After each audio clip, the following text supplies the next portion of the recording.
Hello friends, welcome to Art of Samayal. இந்த வீடியோவை like பண்ணுங்க, ஷேர் பண்ணுங்க, சப்ஸ்கிரைப் பண்ணுங்க, அந்த பெல் பட்டன் அமுத்துங்க. ஹலோ ஃப்ரெண்ட்ஸ், இன்னைக்கு நம்ம செய்ய போகிறது மாங்காய் பருப்பு கறி. நம்ம ஊரில் இந்த சாம்பார் மாதிரியே இது வந்து கேரளாவில் ஃபேமஸான ஒரு கறி. நல்ல புளிப்பு மாங்காவாக இருந்துச்சுன்னா இந்த மாதிரி குழம்பு செஞ்சால் சூப்பராக இருக்கும். மாங்காய் சீசன் டைம்ல எல்லாம் அவங்க இந்த மாதிரி கறி ரெகுலராக பண்ணுவாங்க. இந்த மாங்காய் பருப்பு கறி செய்யறதுக்கு தேவையான பொருட்கள் என்னன்னு பார்க்கலாம். மாங்காய் 1/4 கிலோ, ரொம்ப பொடியாக கட் பண்ணக்கூடாது, இந்த சைஸில் கட் பண்ணிக்கணும். நல்லா புளிப்பு மாங்காவை எடுத்துட்டா நல்லா இருக்கும்.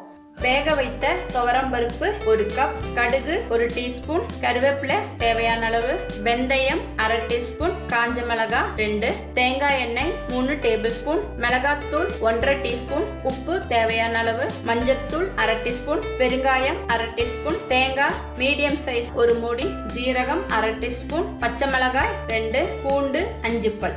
இதுதான் மாங்காய் பருப்பு கறி செய்ய தேவையான பொருட்கள். ஃபர்ஸ்ட் நம்ம தேங்காய், பூண்டு, ஜீரகம், பச்சை மிளகாய் இந்த 4ஐயும் நைஸா அரைச்சிடலாம். ஒரு மிக்ஸி ஜார் எடுத்துக்கலாம். அதுல நம்ம எடுத்து வச்ச தேங்காவை போட்டுடலாம். அடுத்து இந்த பச்சை மிளகாய், பூண்டு, ஜீரகம் இதையும் அதுல போட்டுடலாம். இப்போ இதை நல்லா நைஸா அரைச்சிட்டு வந்துடலாம். இப்போ இந்த மாதிரி நம்ம நைஸா அரைச்சிட்டு வந்தாச்சு. இனி நம்ம இந்த மாங்காய் பருப்பு கறி எப்படி பண்றதுன்னு பார்க்கலாம். இப்போ நம்ம ஃபர்ஸ்ட் மாங்காவை வேக வைக்கணும். அதுக்கு கட் பண்ணி வச்சிருக்கோம் இல்லையா, இந்த மாங்காவை இந்த மண் சட்டியில போட்டுக்கலாம். அப்புறம் அதுலயே மஞ்சத்தூள், அப்புறம் இந்த மாங்காவுக்கு தேவையான அளவு உப்பு, அடுத்து கொஞ்சமா தண்ணி ஊற்றிக்கலாம் அந்த மாங்காய் வேகிறதுக்கு.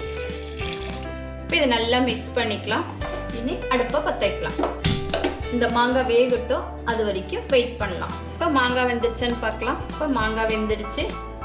இந்த டைம்ல நம்ம வேக வச்சிருக்கோம்லே பருப்பு, அதை இதுல ஊற்றிடலாம். அடுத்து அரைச்சி வச்சிருக்கோம்லையே தேங்காய், ஜீரகம், பூண்டெல்லாம் அதையும் இதுல ஊற்றிடலாம். இப்ப அரைச்ச தேங்காய் ஊற்றியாச்சு, வேக வச்ச பருப்பையும் ஊற்றி வச்சு இதை நல்லா மிக்ஸ் பண்ணி விடலாம். இது ஒரு கொதி வரட்டும், அது வரைக்கும் வெயிட் பண்ணலாம். இப்போ குழம்பு நல்லா கொதிக்க ஆரம்பிச்சிடுச்சு. உப்பு பார்த்துக்கலாம்.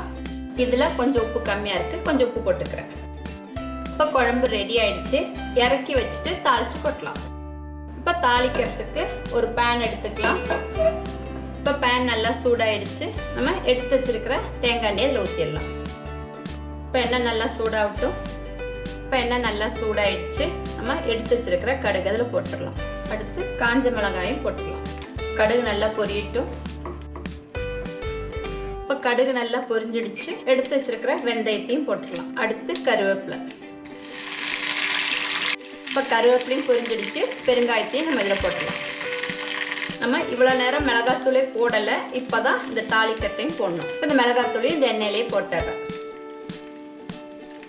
இப்போ அடுப்பை ஆஃப் பண்ணிடலாம். இப்போ இந்த எண்ணெயிலேயே இந்த மிளகாத்தூள் அந்த மாதிரி பொரிஞ்சிச்சு பாருங்க, அந்த பச்சை வாசம் போயிடுச்சு. இனி நம்ம குழம்பு செஞ்சு வச்சிருக்கோமே அதில் தாளிச்சு கொட்டிடலாம். இப்போ தாளிச்சு வச்சதை நம்ம இதில் ஊற்றிடலாம்.